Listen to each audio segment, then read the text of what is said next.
참여 예수님. 네, 인천에서 왔습니다. 김현우 바오로 스님입니다. 만나서 반갑습니다. 반갑습니다. 여기 송파 오금동 성당 성령 기도회 반갑습니다. 여기 오금동 성당 손 들어보세요. 원래 이렇게 많이 기도에 나오세요? 다 이름 적어놔야겠네. 오늘 혹시 처음 나오신 분도 계세요? 오금동 성당인데 여기 기도에 처음 나왔어요? 환영합니다. 환영하고 감사하고. 네. 그 세미나는 받으셨어요? 세미나는 받은 적은 없고 그냥 저 보러 나왔어요? 또 이게 또 작은 계기가 돼서 나중에 세미나가 있으면 적극적으로 신청할 수 있는 기회가 된다면 이게 또 이렇게 부르시는 거예요. 하나님이 다양하게 부르시기 때문에 꼭 세미나 나중에 받으시면 좋겠어요. 받으시고 또 세미나를 받고 기도회에 계속 나오는 게 저는 이게 정말 중요한 거라 생각하거든요. 그래서 세미나 이후에 개별 기도회가 활성화돼야 된다. 본당마다. 이게 제가 논문에도 얘기했던 거고 이게 되지 않으면 개별 본당이 이게 심장이 멈춘 것처럼 이게 안 돼요. 그 기도로 살아나는 본당이 돼야 돼요. 어떤 뭐 행사가 많다, 뭐 이벤트가 많다 그런 본당이 아니고 기도하는 본당들이 많아야 쇄신될 수 있고 우리 모두 정말 바른 길로 나아갈 수 있습니다. 네. 그렇게 되길 바랍니다. 네. 앞으로 그렇게 변화될 오금동 성당 위해서 박수 한번 칠게요. 네.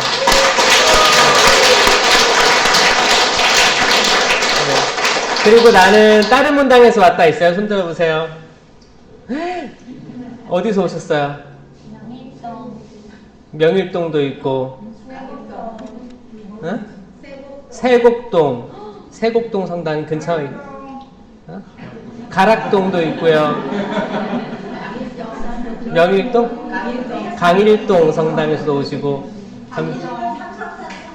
삼성산에서도 오시고 멀리서 오셨네요. 거기서 만났어요? 네, 반갑습니다. 저는 지금 졸려요.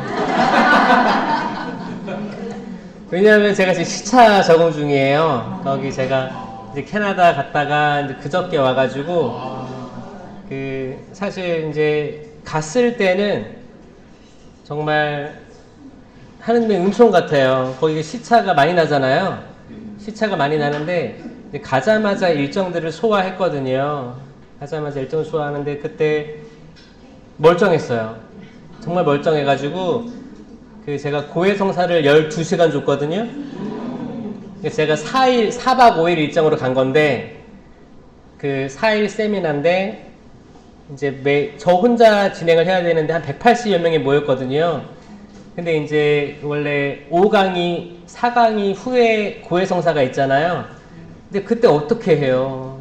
그때 하려면은 진짜 짧게 들어야 되는데 안 돼가지고 미리 명단 받아가지고 첫날부터 1강의 하기 전부터 해서 10분씩 이렇게 할애를 하다 보니까 그 시간이 걸렸어요. 그래서 뭐 캐나다 구경했겠어요?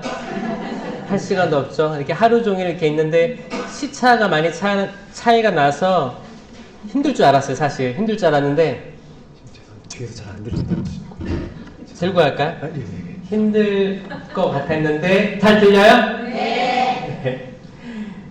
자, 저는 은총을 체험했어요. 거기에 앉아서 하루에 3시간씩 고해성사를 이렇게 하는데 시차에 대한 아무런 부담도 없었고 잘 하고 왔습니다. 이제 돌아오니까 이제 지금 이 시간이면 거의 밤이거든. 아니다. 지금 이제 오후 시간 여기 한국으로 3시, 4시, 5시 요때가 이제 밤 시간이거든요. 거기 그래서 지금 막 졸린 거예요. 지금 거기 아마 새벽 2, 3시 되지 않았을까 합니다. 한참 졸릴 때죠. 그리고 제가 어디서부터 왔냐면 강화도에서 왔어요. 돌아오자마자 이제 인천 강화도에 신학교가 있거든요.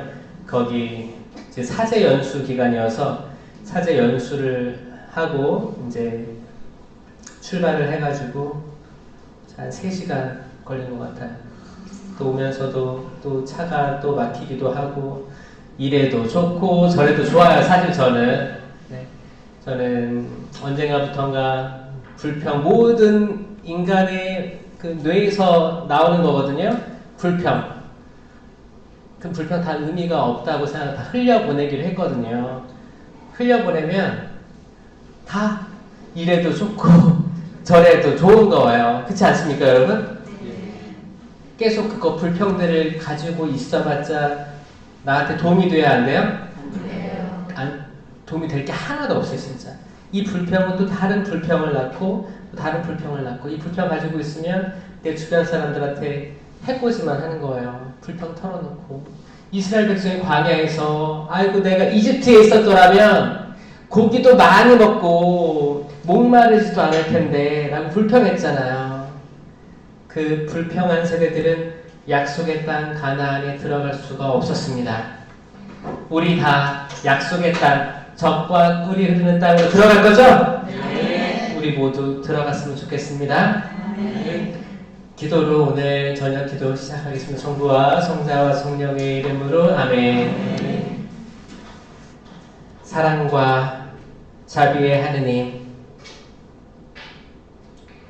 당신께서는 저희에게 비겁함의 영을 주신 것이 아니고 힘과 사랑과 절제의 영을 주셨습니다. 감사합니다.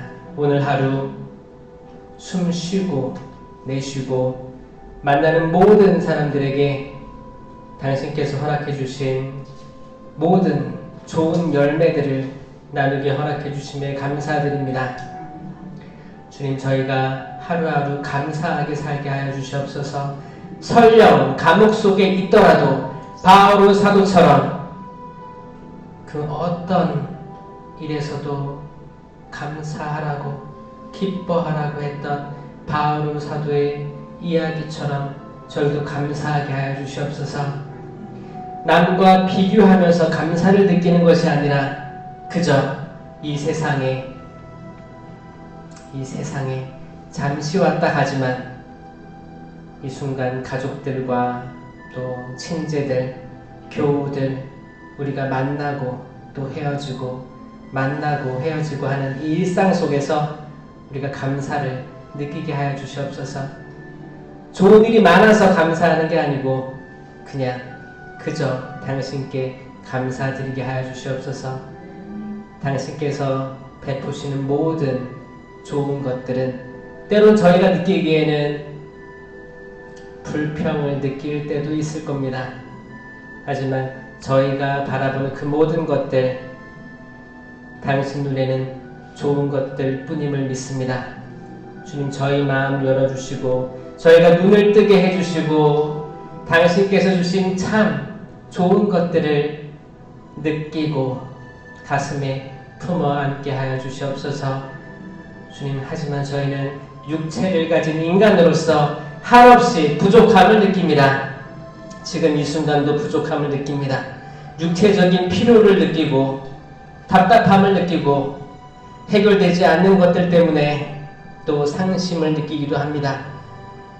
풀리지 않는 가족 간의 오해들, 그 질병들과 싸우는 것들, 그리고 미래에 대한 막연한 두려움들을 느낄 때도 있습니다. 주님, 도와주시옵소서. 당신께서 저희 삶 허락하셨으니 당신께서 저희의 낮추인 마음들을 보시고 기억하여 주시옵소서. 책임져 주시옵소서.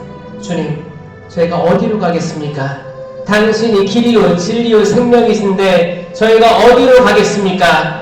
저희가 여기저기 기웃거리지 않게 하여 주시옵소서. 이 순간 집중하게 하여 주시옵고 당신의 은혜를 온전히 다 받아들이게 하여 주시옵소서. 이 순간 저희 머릿속에 있는 모든 근심 걱정들 당신께서 이미 다 알고 계시니 당신께서 가져가 주시옵소서.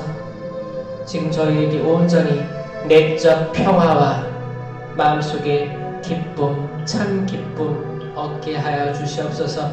저희 심령으로 기도하겠습니다. 샬라 시가르바 시가르바리 게레레스 게레레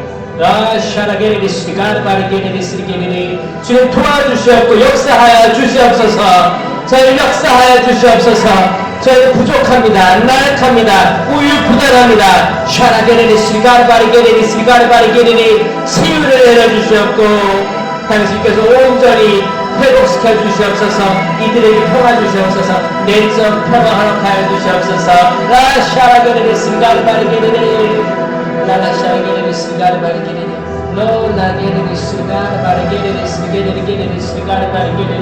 당신께서 주신 은사들을 거절받았으니 거절 나누게 하여 주시옵고 은사들을 부끄러워하지 않게 하여 주시옵소서. 담대하게 하여 주시옵고 선포할 수 있게 하여 주시옵소서.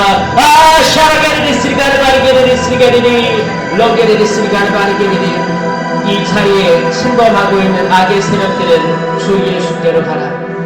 그 발 앞에 무릎 꿇어라.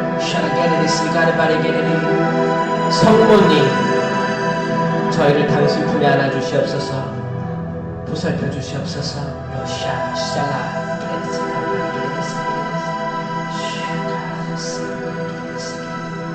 이 모든 기도 우리 주 예수 그리스도를 통하여 비나이다. 아멘. 성부와 성자와 성령의 이름으로 아멘.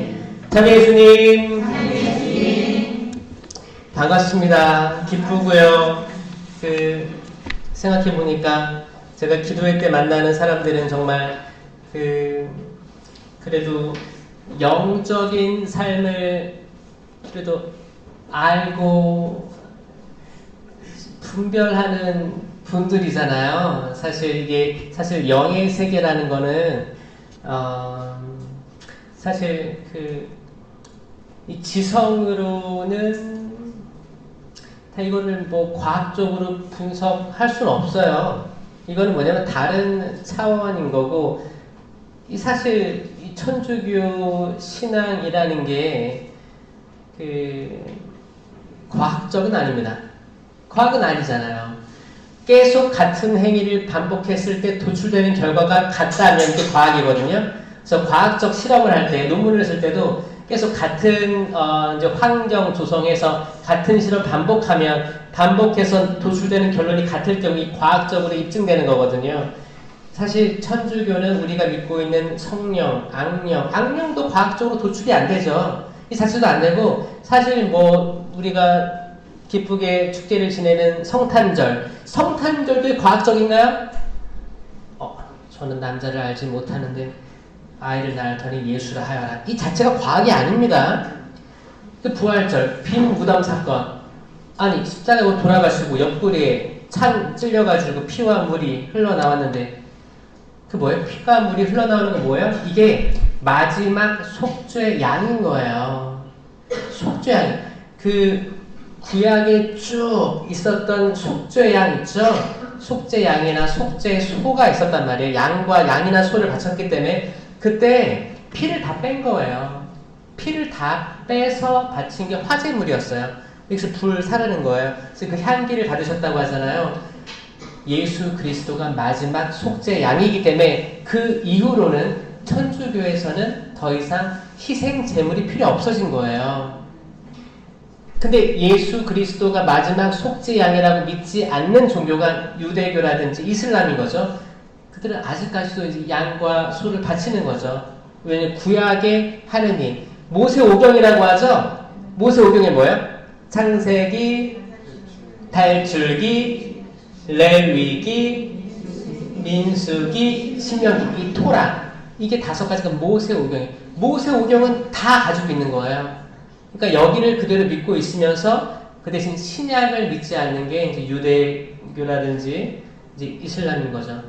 그러니까 구약은 동일하기 때문에 여전히 그게 있는 겁니다. 근데 이제 그리스도교는 예수 그리스도가 단 한 번의 십자가상 제사로 쏟으신 물과 피,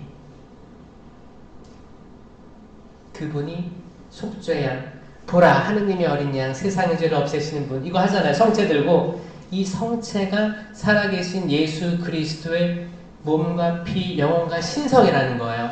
이걸 믿고 있는 것 자체가, 이건 과학적이지 않습니다, 여러분. 과학적이지 않은 그 이상이, 그 비욘드라고 하죠. 비욘드. 이거를 과학을 뛰어넘은 걸 알고 있는 여러분들은 정말 복된 거예요. 이 지성의 끝판왕이에요. 이걸 형이상학이라고 합니다. 그 세상 사람들은 형이하학에 머무르는 사람이 많아요. 형이상학은 뭐예요? 보이지 않는 것, 더 위에, 비욘드, 저 멀리 있는 높은 것을 다 생각하고 상상하고 믿는 이 지성의 끝판왕이거든요. 형이하학에 머물러 있는 사람은 세상 쾌락이라든지 눈에 보이는 것들만 탐색하고 이게 다라고 믿는 사람. 우린 다 형이상학을 하는 사람들이죠? 축하드립니다. 형이상학을 하는 거. 제가 아까 여기 앞에 앉았는데 성경책이 있더라고요. 그래서 잠깐 읽었는데 잠깐 빌려주시겠어요? 이 레위기죠. 그래서 아까 말한 그 토라, 그 토라 중에 레위기가 있습니다.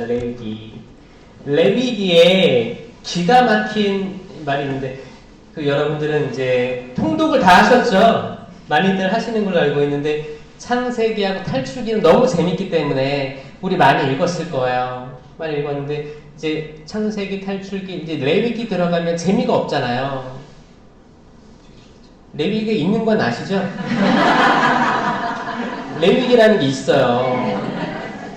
그리고 이제 민수기, 신명기 가면 여기가 이제 10계명 나오고 좀 재밌어요. 근데 딱 그 중간에 위치한 레위기가 사실 우리가 읽기가 쉽지가 않거든요. 근데 이 레위기에 기가 막힌 것들이 많습니다. 한번 이게 나중에 혹시 시간이 허락하시면 천천히 한번 읽어보시면 너무 디테일하게 하느님께서 원하시는 제사에 대해서 신명기에서 얘기한 내가 축복과 저주, 생명과 죽음을 너희 앞에 내놓는다. 선택해라. 이 선택하는 게 뭐예요? 축복과 생명, 여기에 대해서 어떻게 하면 될 수 있는지, 성취할 수 있는지를 알려주거든요. 그 중에 제 맨 마지막 장에 있어요. 27장, 레위기 27장 제가 읽어볼게요. 어디서부터 읽냐면 27장 28절.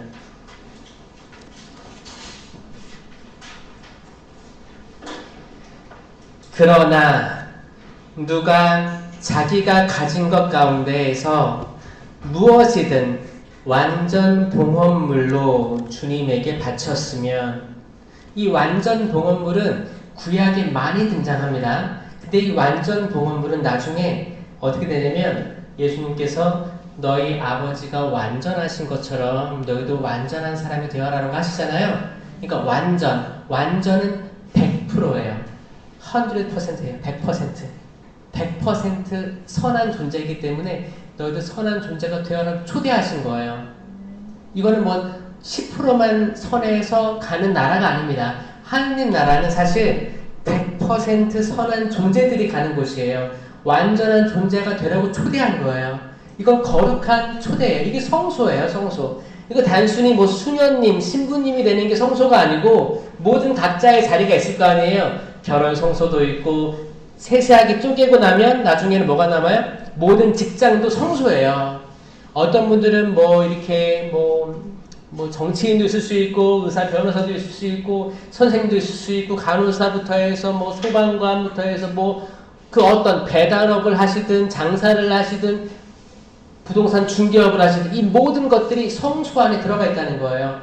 거룩하게 살고 거룩하게 그 일을 완전히 몰입해서 할 때 복을 주시는 거예요. 내가 하고 있는 일에 성소를 못 느끼면 내가 지금 벌어먹고자 하는 거지. 아유 마지못해 하는 거지. 이런 식으로 가면 성소가 안 들어가는 거예요. 근데 내가 하는 일이 거룩하게 되려면 하느님이 나를 이런 소명을 주셨고 내가 이 일을 해 나갈 수 있구나. 어떤 분들은 전업주부일 수도 있잖아요. 전업주부면 하느님께서 나에게 이 전업주부의 소명을 주셔서 이 아이들 잘 길러내고 또 남편도 잘 이렇게 보살피고 이렇게 가족들도 부양하고 이런 모든 것들이 성소 안에 있으면 거룩한 일이 되는 거예요. 근데 그렇지 않고 불평하고 그렇게 되면 사실 이게 행복하지가 않게 되는 거예요. 행복하지가 않게 되는 겁니다. 완전한 것, 완전한데 또 복음물이래요. 이거 예전에 구약에서 그거였어요. 어떤 전쟁이 있었어요. 전쟁이 있으면 이거를 거룩한 전쟁이라고 해서 성전이라고 했어요. 그럼 이제 이게 실제로 전쟁을 생각할 수도 있고 두 번째로는 영적인 전쟁을 생각할 수도 있는 거예요. 거기서 이제 뭐 많은 이민족들과 싸웠잖아요. 이스라엘이. 그렇게 됐을 때 전쟁에서 이기게 되면 여기에 있는 모든 것들을 완전하게 주님께 바쳐야 됐었어요. 거기서 나온 뭐 금구치들, 모든 보석들부터 해서 소나 나귀 모든 것들을 다 하느님께 바쳐야 됐어요. 그게 전리품이에요. 전리품을 내가 취하는 게 아니고 다 하느님께 100% 올려드리는 게 완전 봉헌물이었습니다. 그거를 꽁쳐놨다. 이 보석이 더 마음에 드는데 꽁쳐놓은 그 세대는 다 죽임당하는 거예요. 이거를 영적으로 해석해보면 내가 어떤 영적인 전쟁에 있었는데 내가 승리했어요. 그럼 내가 취하는 것들이 있단 말이에요. 그 모든 것들을 당신 영광으로 들어올리는 게 완전 봉헌물이 되는 거예요. 거기서 나온 게 완전 봉헌물입니다. 계속 읽어볼게요. 사람이든 짐승이든 자기 소유의 가치든 그것을 팔거나 되살 수 없다. 팔거나 되살 수 없다. 이거 우리 이득이 아닌 거예요. 다 올리는 거예요. 완전 봉헌물은 모두 주님에게 바쳐진 가장 거룩한 것이다. 아멘.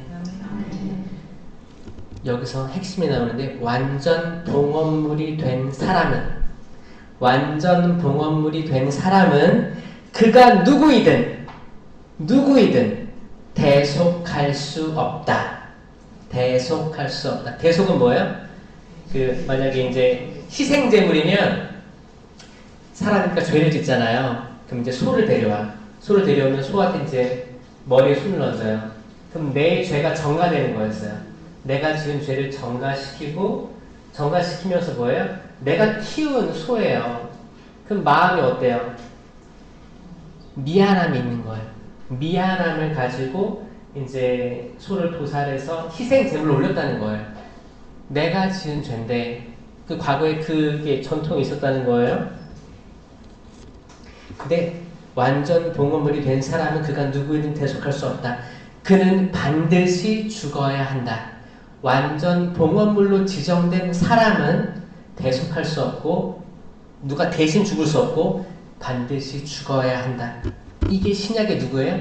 예수 그리스도가 되는 거예요. 예수 그리스도. 레위기에 이미 예수 그리스도의 우리 인류를 위한 대속이 정해져 있었어요. 이 기가 막히지 않습니까, 여러분? 이 역사가 수천 년이 이 안에 있는데 레위기에 이미 있었어요. 완전 봉헌물이 된 예수 그리스도입니다. 그리고 계속 나오는 게 뭐 땅의 10분의 1은 땅의 곡식이든 나무의 열매든 모두 주님의 것이다. 주님에게 바쳐진 거룩한 것이다. 누가 그 10분의 1을 되사고자 하면 그것의 5분의 1을 더 보태야 된다. 큰 가축과 작은 가축의 10분의 1, 곧 지팡이 밑으로 지나가게 하여 골라낸 모든 가축의 10분의 1. 이게 지금 이게 11조에 대해서 나오는 거거든요. 11조는 하느님께 바쳐진 것이기 때문에 우리가 완전히 바치면 얼마나 좋겠지만 그래도 10분의 1 정도로 낮춰준 거예요. 그래서 11조 그래서 나온 거예요. 10분의 1은 하느님께 드리는 걸로 알고 있어라. 그럼 뭐야? 그렇게 됐을 때 주님에게 바쳐진 거룩한 것이 된다. 거룩한 것이 된다. 우리가 그렇게 했을 때 사실 10분의 1보다 더 많은 것들이 들어올 텐데 많은 사람이 저한테 물어봐요. 신부님, 기복신앙은 무엇입니까? 라고 물어볼 때가 많아요. 저는 확실히 얘기할 수 있죠. 내가 받을 것을 염두하면서 봉헌하는 행위. 내가 이 받을 것을 가장 우선순위로 하고 하느님을 그 아래 순위로 해서 내가 이걸 목적으로 하기 때문에 예수님 믿어야겠다. 이게 기복이죠. 근데 이거를 종이 한 장 차이예요. 바꾸면 되는 거거든요. 근데 뭐예요?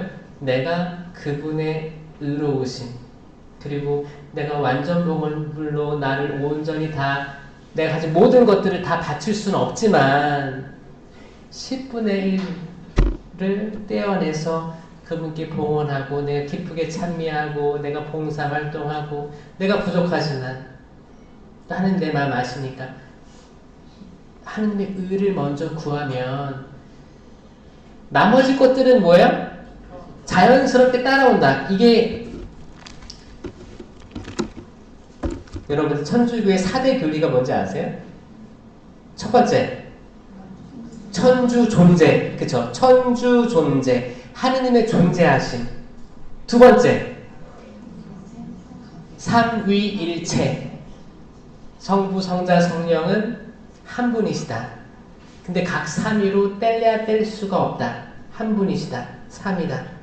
그 세 번째가 상선벌악이에요. 네 번째는 강생구속. 그렇죠? 강생구속은 예수 그리스도를 강생하신 거죠. 이 세 번째 거기 상선벌악. 상선벌악 뜻이 뭐예요?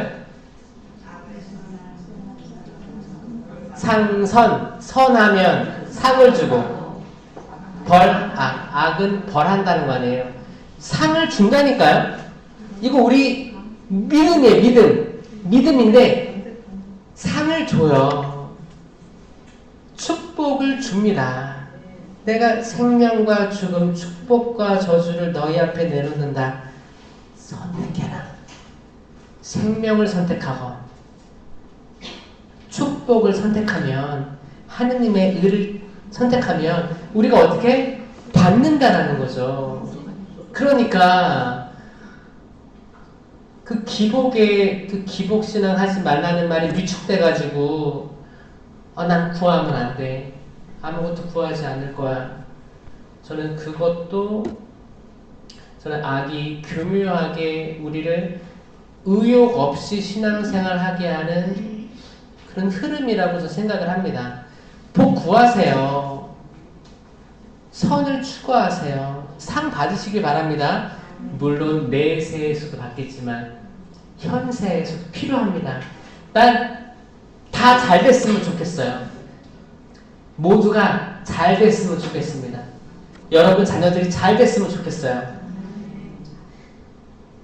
특히 믿는 이들이 잘 됐으면 좋겠어요.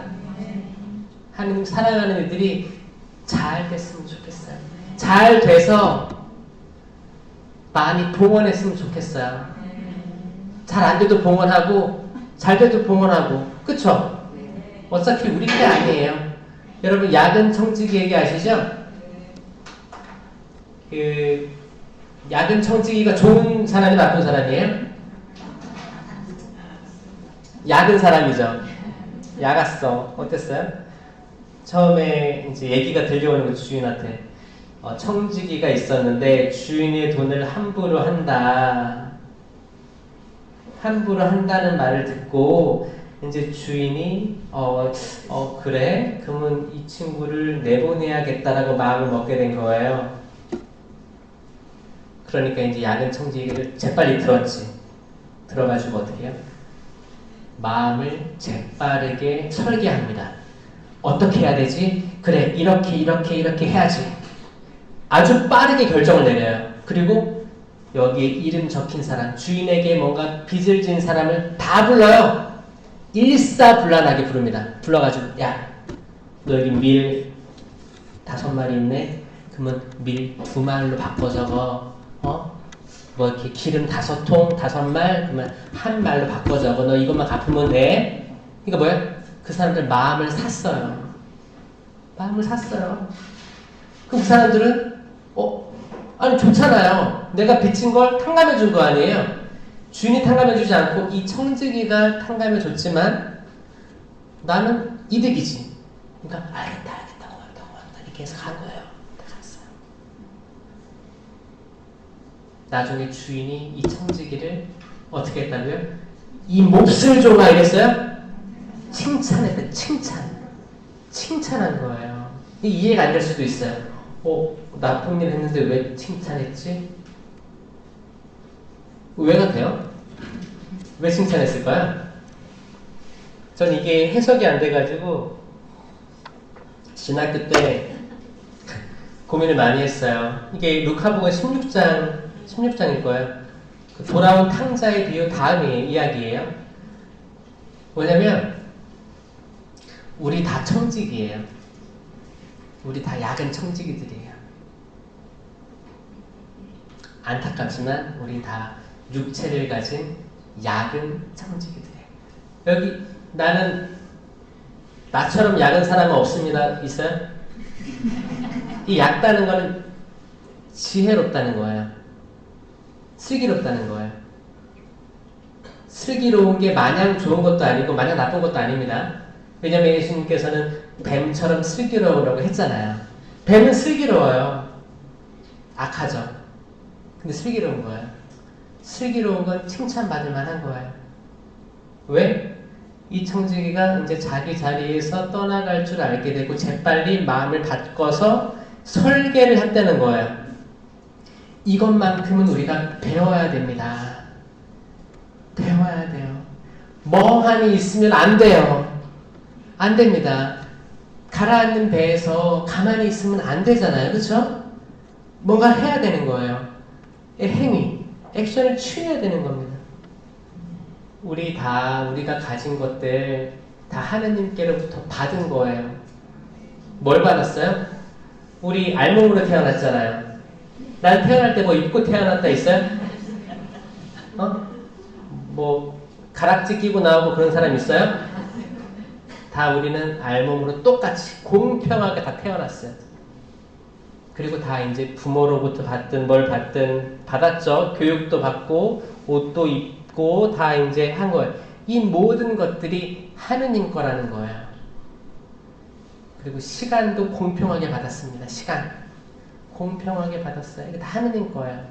하느님 거면 이제 하느님께서 갑자기 또 우리를 데려가실 수도 있잖아요. 그렇죠? 이건 마치 청지기가 그 자리에서 갑자기 물러나게 될 때랑 비슷할 수도 있어요. 우리 끝을 몰라요. 우리 삶이 언제 마무리를 향해 가야 될지 모릅니다. 알 수가 없어요. 정확히 알 수 있는 건 뭐예요? 생일밖에 없어요.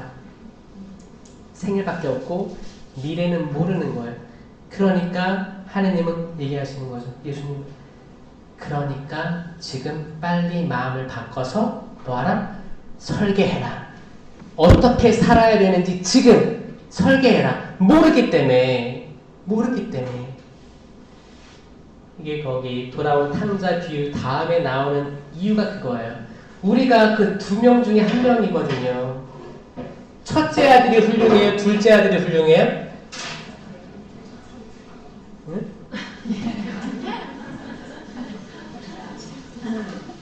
그나마 누가 훌륭해요?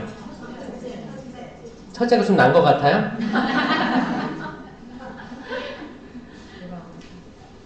제가 다시 한번 되새겨드릴게요. 아들 둘이 있었잖아요. 근데 누가 돈 달라고 했어요? 둘째 아들이 아버지 저에게 올 가산을 주십시오. 요즘에도 이런 아이들 있어요. 아직 그 당시만 해도 가산을 달라고 하는 건 뭐예요? 당신 죽을 텐데 죽으면 나한테 넘어올 걸 미리 달라 이거 아니에요? 지금도 이런 자식이 있어요? 없어요? 있어요. 성경은 살아있는 말씀이 있어요. 있습니다. 달라고 하니까 아버지는 어떻게 해요?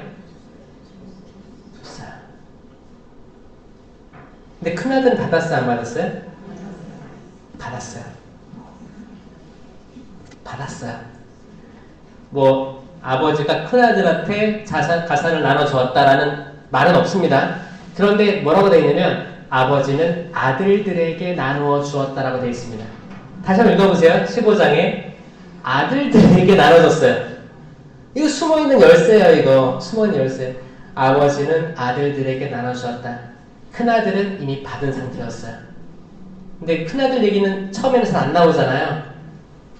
그러니까 뭐예요? 마치 먹튀한 것처럼 가만히 있는 거야. 나 받았는데 작은 동생 나갔어. 그러니까 동생이 어땠을까요? 기분이. 큰아들이 봤을 때는 동생이 좀 멋있기도 하고 자기 뜻대로 나갔으니까 좀 이렇게 지켜보고 있었죠. 눈여겨보고 있었어요. 저 아들, 저 동생, 그래 나가서 어떻게 되나 보자. 그리고 이제 아버지 밑에서 일하면서 약간 자격지심이 있었죠. 나를 종처럼 부렸다고 하잖아요. 아버지가 어떻게 종처럼 부렸겠습니까? 자기가 생각한 거지. 그렇게 있었는데 나중에 작은 아들이 돌아오니까 다 털레 다 털렸어요. 다 털려서 돌아오니까 거기 렘브란트의 그림 성화 보면 작은 아들이 돌아와서 신발 벗겨져 있는 거 보셨죠? 발이 하나 벗겨져 있어요. 신발.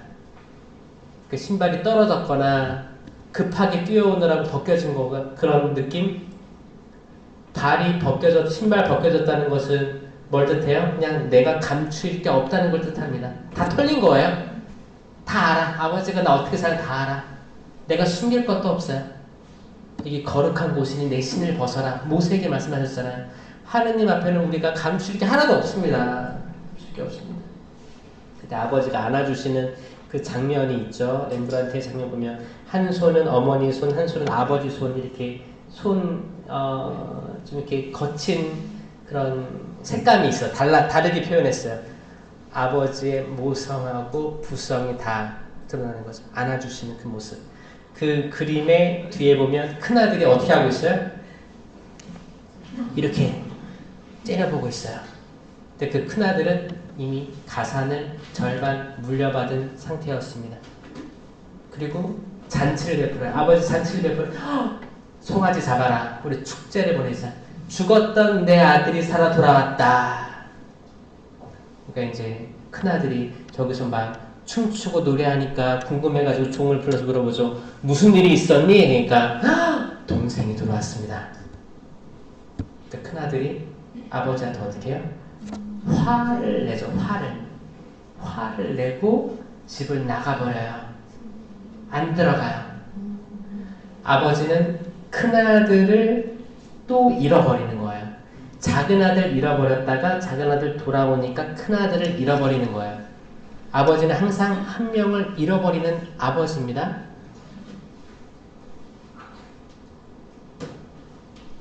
이거 어떻게 생각하세요? 우리 아버지가 그래요. 우리 아버지가 그래요. 그나마 회개했던 작은 아들이 전 더 훌륭하다고 느껴집니다. 그렇지 않나요?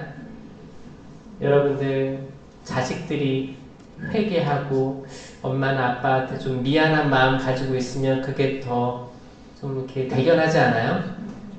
나는 잘못한 거 없는 것처럼 다 무조건 부모님 잘못이라고 탓하는 자식들보다 조금이라도 미안함을 가지는데 이 미안함을 어떻게 표현할지 모르는 그 모습들이 더 사랑스럽지 않습니까? 그럼 하느님께서는 어떻게 보시겠어요? 얼마나 이쁘시겠어요? 만약에 우리들이 난 진짜 아무런 자격도 없고 당신 모시기에 한없이 부족한데 그래도 이만큼이나마 내가 뭐를 합니다. 당신 향해서 감사를 드리고 열매 나누고 사랑 나누겠습니다. 라고 마음 먹는 영혼이 있다면 하느님께서 얼마나 이쁘시겠어요. 그럼 그 가족들을 위해서 그 영혼을 위해서 얼마나 많은 것들을 주시겠습니까? 아멘?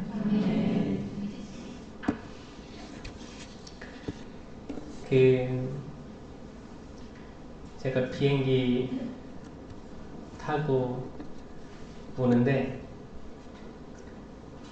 저는 복도 좌석을 선호해요. 여러분 어디 선호하세요? 창가?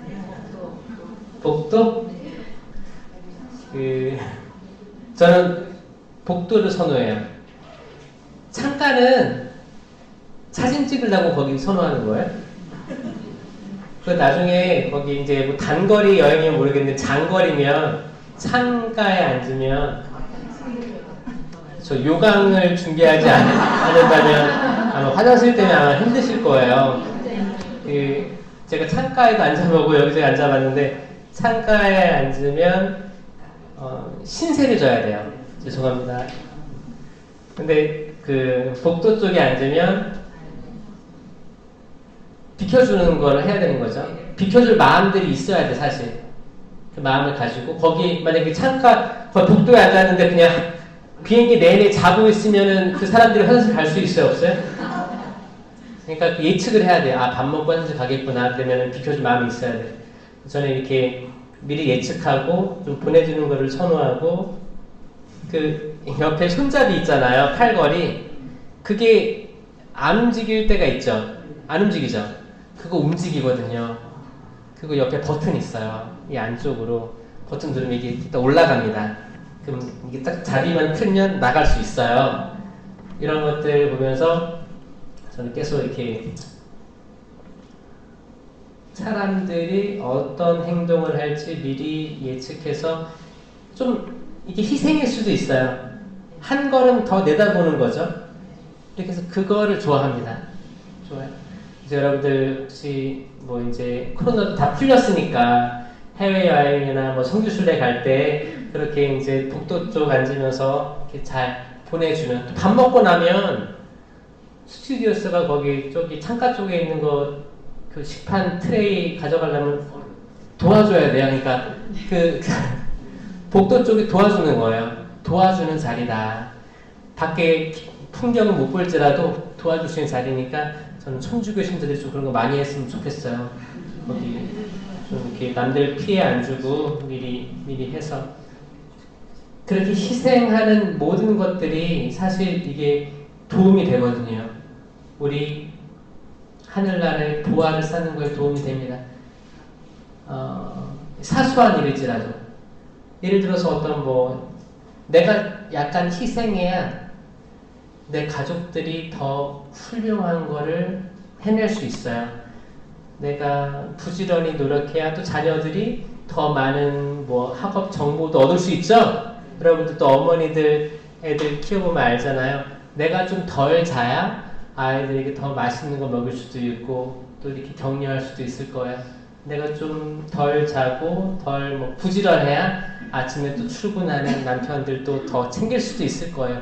응원의 메시지 할 수 있을 거예요. 이건 다 자기를 조금씩 죽이는 행위거든요.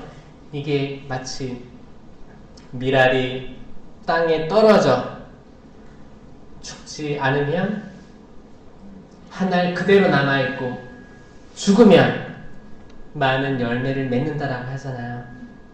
이 우리가 살아가야 될 방법이에요. 이 사실 그 밀알은 예수 그리스도를 말하는 거죠. 예수 그리스도. 예수 그리스도가 땅에 떨어졌죠. 어디서 떨어졌어요? 하늘에서 떨어진 거예요. 하늘에 계신 하느님이 땅으로 내려오신 거거든요. 떨어져서 돌아가신 거예요. 돌아가시니까 많은 열매를 맺은 것처럼 우리도 땅에 떨어져야 돼요. 이 동사가 두 개 있는 거예요. 땅에 떨어지다, 떨어지다의 동사가 있고 죽음, 죽어야 돼요. 떨어져서 안 죽는 것들도 있거든요. 이게 두 단계예요, 두 단계. 떨어지다, 죽다. 떨어져서 죽지 않으려고 발버둥 치면, 그게 뭐예요? 그 밀알의 그 겉에 둘러싸여 있는 딱딱한 것들이 있어요. 껍질. 이 껍질이 썩어야지 알맹이가 이제 뿌리가 돋을 거 아니에요. 썩지 않으려고 딱딱하게 겉모습을 포장하는 사람들이 있어요. 내가 나를 보호하기 위해 그런 거죠. 사람과 사람의 대면할 때 여기는 안 넘어왔으면 좋겠어. 나는 이런 밀알의 껍데기가 될 껍데기를 보호할 거야. 이게 안 죽는 사람들이에요. 그럼 다른 사람이 나한테 넘어올 수 없어요. 저 사람을 더 알고 싶고 보고 싶고 느끼고 싶은데 찔릴까봐, 가시들이 많아가지고 찔릴까봐. 너무 딱딱해. 빈틈이 없어. 들어갈 수가 없어요. 완벽주의자들 있죠? 들어갈 수가 없잖아요. 나는 완벽주의자다 있어요? 여기? 제가 호주에 선교를 하러 갔는데 거기 할아버지 신부님이 있었어요. 호주 신부님이죠. 그분은 완벽주의자, 실패를 좀 두려워하는 분. 모든 것들이 깔끔하게 다 정리되어 있기도 하고 저한테 완벽을 요구했어요. 예를 들어서 여러분 그 침대를 정돈하잖아요. 이제 한국에서는 제가 못 배웠지. 이불 덮고 잤으니까. 근데 웨스턴은 뭐예요? 메이킹 베드라고 하잖아요. 메이킹 베드 뜻 알아요? 이제 그 침대 커브 바꾸는 거예요. 여러분 호텔에 가서 주무신 적 있죠? 호텔에 가서 자면 그 침대에 시트 하얗게 돼 있고 그 얇은 그 천이 일단 매트리스 덮고 있고 그 위에 얇은 천이 하나 더 깔려 있는 거 아세요? 그리고 그 위에 이불이 있잖아요. 그러면 나는 그 얇은 천 사이로 들어간다. 있어요? 대부분 그 천도 깔고 이불만 덮지 않나요? 이게 대부분 우리가 아는 방식인데 제가 뭘 배웠냐면 그 얇은 천과 얇은 천 사이에 이렇게 좀 들어갈 수 있게 해놨어요. 원래 거기에 들어가 자는 거거든요. 그치? 그러면은 그 얇은 천 2개만 빠는 거예요. 그 자기 피부랑 닿는 거 그 2개만 빠는 거거든요. 그래서 메이킹 베드가 있는 건 뭐냐면 메이킹은 만드는 거죠. 정말 침대를 만드는 거예요. 거기 빨래를 하면 이 2개만 빠는 거예요. 2개 빨고 다시 매트리스를 하나로 감싸. 그리고 그 위에 쫙 깔아. 쫙 깔아야 돼요. 그게 저는 안 해봤으니까 처음에 선교 갔는데 호주 신부님이 이거 일주일에 한 번은 빨아야 된다는 거예요. 이 2개를 빨고 다림질해서 해야 되는 거예요. 그 매트리스에 그 깔려면 매트리스를 들어야 돼요. 들어서 이렇게 해야 되는 거예요. 이게 메이킹이에요, 메이킹. 이걸 만든다고 하는 거예요. 이거 만들지 쫙 펴가지고 또 이거 모서리 접으려면 이렇게 했다 이렇게 접어야 되는 거예요. 근데 그거 안 해봤는데 그 신부님이 완벽해가지고 제가 일주일에 한 번 안 빨 때가 있을 거 아니에요, 제가. 이거 안 해봤으니까. 때로는 2주에 한 번 빨 때도 있을 거 아니에요. 근데 그 하얀 천 2개가 야외에 빨랫줄에 널려 있는 걸 보아야지 편안하게 잘 수 있는 성격인 거예요. 이게 빨아서 널려 있지 않으면 얘는 더러운 아시아에서 온 그런 거죠. 식복사도 없고 아무것도 다 제가 하는 거예요. 그러니까 뭐예요? 그 사제란 존재보다는 일상적으로 이루어져야 되는 그 웨스턴 컬처를 잘 이해하는 그것부터가 저 약간 그 보딩 스쿨 다니듯이 정말 그거를 하나하나 해왔어요. 그때 그 신부님이 어떻게 변했냐면 나중에는 그리고 제가 이제 거기 서재 같은 데 가면 다 책들이 가지런하게 놓여있고 꽃병 모든 것들이 조금 바뀌어 있으면 되게 좀 정색을 하는 그런 편이었거든요. 근데 이제 나중에 제가 떠나올 때는 저한테 맞춰주는 걸 느꼈거든요. 왜냐면 살다 보니까 이 친구가 뭐 나빠서 그런 게 아니고 이런 사회에서 적응을 이제 하는 친구구나. 본인도 자기를 낮춘 거예요.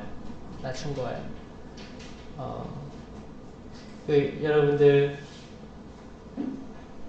예수님이 부활하셔가지고 베드로 사도 나타나가지고 베드로 사도에게 내 양들을 잘 쳐라 그 얘기 아시죠? 그때 너 나를 사랑하느냐? 3번 얘기하잖아요. 이 3번은 나는 당신을 알지 못합니다. 나 그분 알지 못합니다. 3번 부인한 걸 치유하는 건 아시잖아요. 근데 치유를 기가 막히게 하시거든요. 나를 사랑하느냐? 한국말은 사랑이라고 번역됐지만 이게 원문은 다르거든요. 너 나를 아가페 하느냐 물어봐. 아가페. 왜냐면 사랑에는 세 가지가 있어요. 아가페 사랑이 있어요. 이게 신적인 사랑이에요. 최고의 사랑. 두 번째는 필리오라고 해요. 필리오는 형제적 사랑. 필리오. 세 번째는 우리가 아는 에로스 사랑이 있어요. 그냥 인간적인 사랑. 이제 필리오는 형제적 사랑은 약간 사제 형제 아니면 수도회 공동체의 그 형제 자매 아니면 우리 신앙 공동체 형제 자매 쓸 때 그 필리오예요. 이 세 가지가 있는데 예수님께서는 베드로에게 너 나 아가페 하니 물어봐요. 베드로는 이 말을 알아듣지 못해요. 저 필리오 합니다. 그래요. 내 양들을 잘 돌봐라. 두 번째 하느님이 너 나 아가페 하니 주님 저 필리오 합니다. 이 아가페 사랑을 모르는 거예요. 존재를 모르는 거예요. 내 아이들을 잘 돌봐라. 마지막으로 예수님께서 뭐라고 하시냐면 너 나 필리오 하니 당신을 낮추신 거예요. 당신의 사랑의 경지가 있는데 세 번째는 너 나 필리오 하니 그러니까 베드로가 눈물 난 거예요. 그게 감동이에요. 하느님께서 삼위일체이신 예수 그리스도께서 우리에게 낮춰서 눈높이에 맞게끔 오십니다. 오셔요. 근데 문제는 뭐예요? 우리는 왜 내 남편의 눈높이에 내 자녀의 눈높이로 낮추질 못하는 걸까요? 그럴 수 있어요. 여러분들이 특히 여성은 지혜로워요. 더 많은 것들을 볼 수 있어요. 시야가 넓다고 하죠. 그리고 멀티태스킹이 가능해요. 동시에 몇 가지 일들을 할 수가 있어요. 축하드립니다. 동시에 몇 가지 일을 할 수 있어요. 전화하면서 청소도 하고 TV 나오는 거 다 보고 그리고 이제 계산해서 몇 시에 나가야지 동시에 다 할 수 있는데 남성들은 하나에 집중하는 걸 잘해요. 장단점이 있죠. 장단점이 있어요. 근데 때론 여성이 다방면적으로 시야가 넓기 때문에 내 남편, 내 자식들이 거기 수준에 못 올라가면 왜 그럴까? 왜 그럴까? 속 터지는 거예요. 이럴 때가 있거든요. 근데 우리들이 예수님의 사랑 체험을 하면 우리가 내려갈 수 있어요? 없어요? 내려갈 수 있어요. 내려갈 수 있어요. 나는 내 기준은 이건데 그래 예수님도 베드로에게 아가페를 모르는 그에게 필리오 단계로 내려갔다면 나도 그냥 한번 해보자 내려가는 거야. 내려가면 그 상대방은 눈물 날 거예요. 사랑을 느낄 거예요. 내가 뭐라고 나한테 맞춰주네. 분명히 그 자식이나 그 남편은 아내의 그 높은 그 기대를 다 알고 있을 거예요. 근데 나한테 맞춰주네. 우리 엄마가 나한테 맞춰주네. 이거를 알면 사랑의 마음 분명히 갚을 거예요. 근데 우리들이 항상 높은 이상을 살아가고 있다면 마치 위로부터의 영성처럼 하느님에 대한 전지전능하신 그리고 심판에 대해서 계속 강조하면서 아래로부터의 영성을 무시하는 행위로 나아갈 수 있다는 거예요. 그 아래로부터의 영성은 이거 다 만지고 느껴보고 하는 거예요. 아이들이 하는 걸 수도 있어요. 위로부터의 영성은 뭐예요? 우리가 또 귀는 고급이어서 강의 많이 듣잖아요, 여러분들. 또 훌륭한 분들 강의 많이 듣고 또 어떤 분들은 원어로 다른 외국어로 하는 강의도 많이 듣습니다. 그러면서 이제 가득 찬 거야. 난 그렇게 살지 못하는데 많이 들었어. 그럼 이거를 강의할 때 위로부터의 영성에 매여있는 존재가 되는 거예요. 많은 분들이 천주교에서 성체 신심, 성령 신심, 이거를 또 성경을 읽는 거를 등한시하면서 성모 발현지에 가는 것들이 저는 좀 위험하다고 느끼는 게 뭐냐면, 아래로부터의 영성에는 소홀히 하면서 그냥 위, 정점, 성모님의 메시지 여기에 탐닉하게 되는 거예요. 또 중독돼요. 성경을 읽기보다, 이 성경을 읽기보다 메시지 따라다니는 거예요. 그랬대. 그러면 뭘 해요? 성모님은 적어도 성경을 읽으라고 하는 건데, 그리고 영성체, 아들 예수님, 온전히 드러나는 미사에 집중하라고 하는 건데, 그리고 사제 존경하라고 하는 건데, 내 아들 사제들 잘해줘라. 근데 메시지만 따라가는 그 허무, 약간 그거죠. 정말 공적 계시가 아니고 떠도는 말들. 그리고 거기에는 또 바티칸 인준이 된 데가 있고 인준 안 된 데가 있죠. 여기 구분 없이 그랬대, 여기 발현했대, 저기 발현했대. 발현한 이유가 있겠지. 있어요. 근데 지금 우리 삶이랑은 상관이 없을 수도 있어요. 근데 거기 막 다니면서 해외 선교순례 가면서 지금 내 삶의 자리는 완전히 심판자로서 애들 박살내고 꿈 박살내고 뭐 남편 그냥 기 죽이고 이런 삶을 살면서 어디 가서 성모님 그러면서 거기 무릎으로 기어다니고, 이게 조화를 가지고 있으면 좋죠. 근데 완전히 거기에 매몰되어 있는 영혼들이 얼마나 외로울까, 저는 이런 생각을 합니다. 결국 미랄은 떨어져야 돼요. 떨어지면 아플 거예요. 우리가 위에도 있었으니까 아래에 있을 때도 있을 거예요. 여러분들이 잘 나갈 때도 있을 거예요. 여러분 남편이 잘 나갈 때도 있을 거예요. 여러분 자식이 잘 나갈 때도 있을 거예요. 근데 떨어질 때도 있을 거예요. 떨어질 때를 예상하시면 좋아요. 왜냐면 하느님이 좋은 거를 많이 줬잖아요. 그 나쁜 거라고 어떻게 거절할 수가 있겠습니까? 예측하시면 좋아요. 저도 떨어질 거 예측하고 있어요. 저 지금 요즘에 날아다니는 거 아세요? 근데 저 떨어질 거 알고 있어요. 떨어질 거예요. 좋은 거 많이 주셨는데 나쁜 거는 거절할 수 없습니다. 떨어질 수 있어요.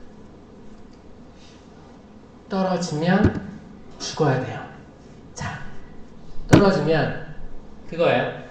떨어졌을 때 나 거기 위에 있었는데 왜 떨어졌지? 아둥바둥 아니야. 이건 아니야. 살 거야. 그러면 안 돼. 그러면 떨어졌으면 받아들이는 거예요. 받아들일 때, 죽을 때, 예수님께서도 겟세마네 동산에서 아버지, 이 잔을 제게서 물러가게 해주십시오. 이게 인간적인 마음 아니었을까요? 여러분도 주님 이것만은 저한테 좀 너무 가혹한 것 같아요. 이렇게 할 때가 있잖아요. 하지만 제 뜻이 이러하나 제 뜻대로 마시고 누구 뜻? 아버지의 뜻대로 하소서. 이미 예수님은 신성, 인성의 두 분이 있잖아요. 인성은 죽은 거예요. 이미 죽은 거예요. 아버지 뜻대로 하소서. 우리도 떨어졌을 때 다시 기어오르려고 하지 말고 받아들이는 거예요. 만약에 여러분들이 남편이나 자식들에게 험한 말을 들었어. 화가 나는 말을 들었어요. 그러니까 내가 지금까지 한 거는 안중에도 없고 되게 예의 없는 말들을 했어. 그럼 우리가 어떻게 돼요? 떨어진 거거든요. 충격받은 거예요. 이놈 떨어진 거예요. 그때 대부분의 사람들이 이제 이거를 리액션이 바로 나오겠지. 왜냐? 내 자존감이 또 떨어진 거 아니야? 그 말, 나를 회복하기 위해서. 난 그게 아니고, 철렁 내려앉잖아요. 그러면은 입 다물고, 리액션 아끼고, 조금 생각할 시간을 갖는 게 죽는 거예요. 리액션을 즉각적으로 하지 않고 한 발 뒤로 물러서서 나에게 어떤 의미가 있을까? 하느님이 왜 이런 시간을 허락했을까? 나란 존재는 뭘까? 사실 거기에 흐르는 악은 어떤 걸 원해요? 내가 누군데? 내가 뭘 했는데?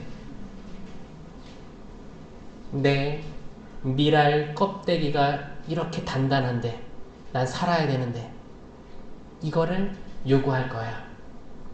계속 요구할 거야. 이거는 뭐 자식의 위치든 부모의 위치든 어떤 위치든 다 있을 거야. 내 자존감이 죽으면 안 되겠네. 내 자존감 지키려고 할 거야. 그게 아니고 예수님은 하느님이신데 십자가에서 돌아가신 거예요. 이건 자존감도 없어요. 아무것도 없어요. 없어요. 그냥 그렇게 죽음 당하신 거예요. 정말 우리는 예수님을 따르려고 합니까? 정말 예수님을 따르는 삶을 살려고 할까요? 너는 나를 따라라. 예수님, 당신께서 사랑하는 제자, 요한, 이 사람은 어떻게 될까요? 내가 돌아올 때까지 그가 살아있기를 내가 바란다고 한데 그것이 너와 무슨 상관이 있느냐? This is not your business. 얘기한 거예요. 상관하지 마. 너는 나를 따라라요. 따라라. 따라라인데 우리는 계속 신경 쓰여요. 이 사람, 내 옆에 있는 사람, 내가 쟤보다 낫지 않을까? 내 남편보다 내가 천국 가지 않을까? 과연 그럴까요? 모르는 거예요. 모르는 겁니다. 그런 게 비교가 아니고 나예요, 나. 여러분들이 바로 서야 돼요. 바로 설 때 가장 중요한 게 성령의 은사밖에 없습니다, 여러분. 성령의 은사를 가득히 이해하고 받으려면 세미나밖에 없다고 제가 계속 얘기하며 다니는 거예요. 왜냐? 세례 견진 받았는데 불구하고 우리는 은사를 기억하지도 못하거든요. 세례 견진 받았는데 성령이 있다는 말도 들어본 적이 없거든요. 정말 그 사도행전 시대 때 그 얘기가 맞는 거예요. 성령이 있다는 말 들어보지도 못했습니다. 성령의 은사에 대해서 강론 들어본 적도 없습니다. 성령의 열매가 뭡니까? 성령이 그대로 갈라티아서 22장에 있는데 5장 22절에 있는데 열매가 그대로 있는데 이런 것들에 대해서 들어본 적이 없는 그 불쌍한 영혼들이 있다는 거예요. 여기 다 있어요. 이 공적 계시에 다 있어요. 근데 여기에 이 성경을 펼치려고 하면 어둠의 세력은 그걸 덮게 하겠죠. 아니야. 이건 경전이기 때문에 읽는 게 아니야. 모셔두는 거지. 신주단지 모시듯이 이거는 아주 깨끗하게 모셔놔야 돼. 이렇게 원할 거예요. 악마가 그렇게 얘기하는 거예요. 이렇게 얘기하는. 이거 읽는 게 아니야. 읽는 게 아니야. 전 여러분들이 성령의 은사로 굳건해지고 이 말씀을 자유롭게 행복하게 계속 읽는 사람들 되었으면 좋겠습니다. 진짜예요. 결국 우리는 불칼을 통과해야 돼요. 에덴 동산 갈 때, 다시 돌아갈 때 불칼을 통과해야 되는데 불은 뭐라고 했어요? 성령이에요. 성령이에요. 성령이 있다는 말도 들어보지 못한 이들에게 이건 굉장한 충격입니다. 성령이에요. 성령으로 불타야 되는 거예요. 성령으로 뜨거워져서 우리는 그 불을 통과할 수 있을 거예요. 불이 될 경우만 불에 타지 않아요. 유일하게 그 불을 통과할 수 있는 방법은 불이 되는 것밖에 없어요. 불이 돼야 불에 안 타는 거예요. 유일하게 칼을 통과할 수 있는 방법은 내가 칼이 돼야 되는 거예요. 칼은 칼에 베이지 않습니다. 칼은 말씀이에요. 말씀이에요. 이 말씀 가지고 살지 않으면 베일 거예요. 못 들어갑니다. 못 들어가요. 주님, 저희가 당신이 계셨을 때 먹고 마시고 같이 있지 않았습니까? 나는 너를 알지 못한다. 결국 그 길에 이르는 길은 좁은 길일 거라는 거예요. 물론 처음에는 기적도 베풀고 다 이것저것 다 기쁘게 해줬지. 물도 포도주를 만들고 기쁘게 해줬죠. 5,000명도 먹이시고. 결국 십자가의 길 직면해서는 좁은 길이라고 얘기하십니다. 그러니까 우리가 예비자로 들어왔을 때는 그래 하느님 자비하시고 다 좋은 거 많이 얘기하고 해야 돼. 근데 결국 우리가 성숙한 신앙으로 가는 그 길목은 좁아지는 거예요. 그렇기 때문에 이거를 얘기 안 할 수가 없는 거예요. 다행히 이제 성령 쇄신하시는 분들은 그래도 많은 강의들도 들었고 또 안수와 성령 은사 쇄신으로 난 사람들이기 때문에 말하는 거예요. 제가 이제 일반 대피정 강의나 성령 쇄신 기도회만을 위한 강의는 좀 강도가 다릅니다. 일반 신자들 다 모였을 때는 좀 이렇게 구분하죠. 좀 이렇게 좀 약한 말도 많이 하죠. 근데 결국에는 좁은 길이에요. 저는 여러분들이 좁은 길 다 통과해서 천국 낙원에서 만나게 되길 희망합니다. 그러기 위해서는 좁은 길로 들어와야 되는데 저는 본당 성령 기도회가 좁은 길이라고 생각하거든요. 진짜예요. 뭐 성당 5,000명 신자 있는 본당에서 성령 기도회 20명? 그 정도거든요. 이건 좁은 길의 표상이에요. 좁은 길로 들어가세요. 오금동 성당 혹시 저를 보러 온 사람이 있다면 여기 계속 나오셔야 돼요. 아 진짜 나오셔야 돼요. 오늘 안수 받고 먹튀하지 마시고 안수 받고 정말 이 기도 공동체를 지켜주세요. 그리고 옆본당에 또 기도에 있으면 도와주셔야 돼요. 그 공동체가 살아날 수 있도록 도와주셔야 돼요. 응원해 주셔야 돼요. 그리고 또 봉사자들은 숫자에 연연하지 마세요. 괜찮아요.